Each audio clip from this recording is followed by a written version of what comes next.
Hi guys, let's talk about Mithali Raj. तो जिनको नहीं पता है, मिताली राज एक MBBS की स्टूडेंट हैं जो कि एक कंटेंट क्रिएटर भी हैं, इन्फ्लुएंसर हैं, to be precise medical influencer हैं, अपना खुद का ब्रांड रन करती हैं। और जो इस समय कंट्रोवर्सी चल रही है वो उनके ब्रांड के अराउंड ही चल रही है कि जो उनका ब्रांड है जिसमें वो जर्नल्स, प्लानर्स, हैम्पर्स बेचती हैं वो कॉस्टली ज़्यादा है। वो 2000 रुपये से स्टार्टिंग है उसकी। तो काफ़ी सारे लोग काफ़ी कुछ बोल रहे हैं उनके लिए कि वो जहाँ पे भी जाती हैं, वो OTs में होती हैं, चाहे वो लेक्चर हॉल्स में होती हैं, वो ब्लॉगिंग करना स्टार्ट कर देती हैं, वो वीडियोस बनाना शुरू कर देती हैं। और उनसे कई बार कहा भी गया है कि मत बनाओ वीडियोस, और उनको कई बार मना भी किया गया है, तब भी वो वीडियोस बनाती रहती हैं। और इसीलिए शायद वो अपने कॉलेज से सस्पेंड हो चुकी हैं मल्टीपल टाइम्स, अपने क्लासेस से सस्पेंड हो चुकी हैं। और वो जैसा दिखाती हैं कि उनकी एक बैलेंस्ड लाइफ है जहाँ पे वो हर चीज़ मैनेज कर सकती हैं, जहाँ पे वो अपनी जॉब, अपना मेडिकल करियर, अपना प्रोफेशन, अपनी क्लासेस, अपना कॉलेज और अपना इन्फ्लुएंसिंग करियर और अपना ब्रांड भी इवन मैनेज कर रही हैं। तो उनके वीडियोज़ में ऐसा ही दिखता है। और मेडिकल स्टूडेंट्स का कहना ये है कि मेडिकल स्टूडेंट्स को इतना टाइम ही नहीं होता है कि वो इन्फ्लुएंसिंग दे सकें, क्योंकि बीइंग एन इन्फ्लुएंसर वो भी अपने आप में एक फुल टाइम जॉब है। तो 2 जॉब्स एक साथ नहीं करी जा सकती हैं।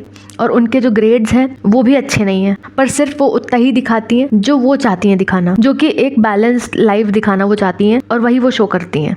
तो जो मेजर कंट्रोवर्सी है वो प्लानर से शुरुआत हुई उसकी, जहाँ पे उनके जो प्लानर की जो कॉस्ट थी वो 2000 रुपये उन्होंने बताई है। तो फिर लोग ये बोलने लगे कि जो 2000 रुपये के जो प्लानर्स है ये एक जस्ट अ फैंसी नोटबुक है जिसके ऊपर ह्यूमन ऑर्गन्स बने हुए हैं। किसको बेच रही हैं वो हैं एक यंग नीट एस्पिरेंट्स जो कि अनएम्प्लॉयड हैं, जो कि बहुत ही ज़्यादा वल्नरेबल हैं। तो क्या प्लानर बेचने से, नोटपैड बेचने से कोई एक बेटर हो जाएगा अपनी स्टडीज़ में, बेटर हो जाएगा कि वो लोग स्टडी करने लगे, वो लोग बेटर पढ़ाई करने लग जाए? तो ऐसा नहीं होगा।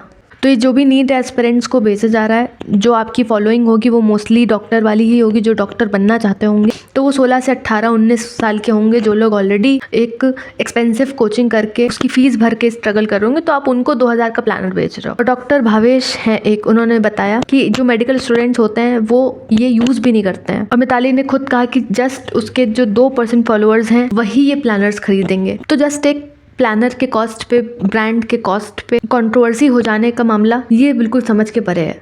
तो जब भी कोई अपना ब्रांड लॉन्च करता है तो इनिशियली उस ब्रांड का प्राइसिंग हाई ही होता है। शार्क टैंक में भी आपने देखा होगा कि बहुत सारे लोग अपना प्राइस इनिशियली हाई रखते हैं, और वो धीरे धीरे करके जब उनकी सेल्स बढ़ने लगती हैं, जब उनका प्रोडक्शन हाई होने लगता है, तब वो लोग अपना प्राइस कम कर देते हैं। क्योंकि कम चीज़ बनाने में ज़्यादा प्राइस लगता है, ज़्यादा पैसा लगता है, ज़्यादा रॉ मटेरियल लगता है। तो एक बेनिफिट ऑफ डाउट हर एक इंसान को मिलना चाहिए, वो चाहे जो भी कर रहा हो। और जब तक वो किसी का नुकसान नहीं कर रहा है तब तक हम उसके ऊपर कोई एलिगेशन लगाते रहें, हम उसको बिल्कुल तंग कर दें। और अगर वो किसी को परेशान कर रही होती तब समझ में आता है कि हाँ, you can create a controversy around her. जो लोग कमेंट्स कर रहे हैं उनके ग्रेड के ऊपर, तो वो उसका पर्सनल मामला है, उसको उससे बेनिफिट होगा, उससे उसको।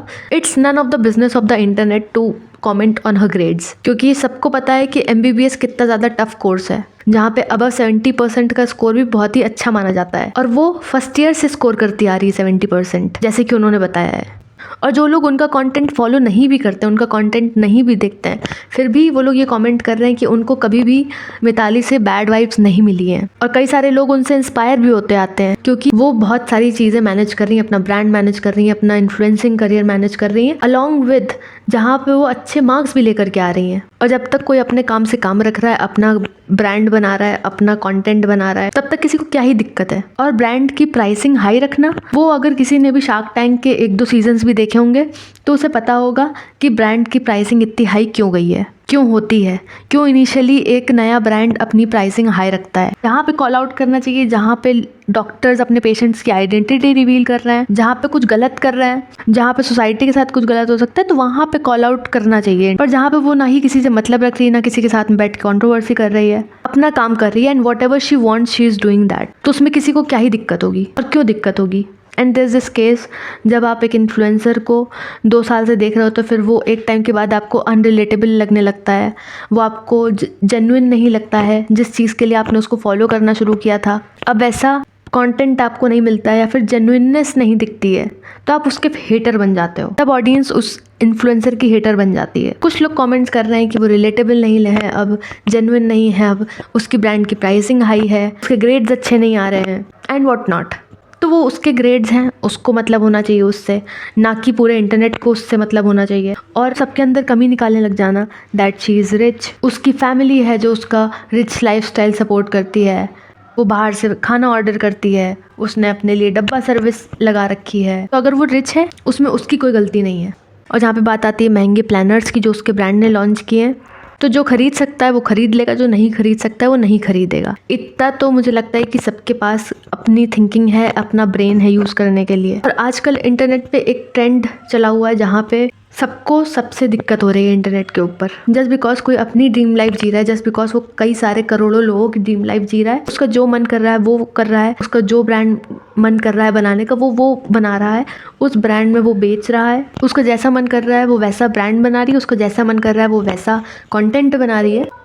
तो इसका मतलब ये नहीं है कि उसको डिफेम करने पे ही सब लोग लग जाएं। अपनी इमेच्योरिटी में जब लोग ये बोलने लग जाते हैं ना that she is promoting brands, that she is doing business, she is earning money, she is doing this that, she is going on international trips, तो whatever she is doing she is making a content out of it.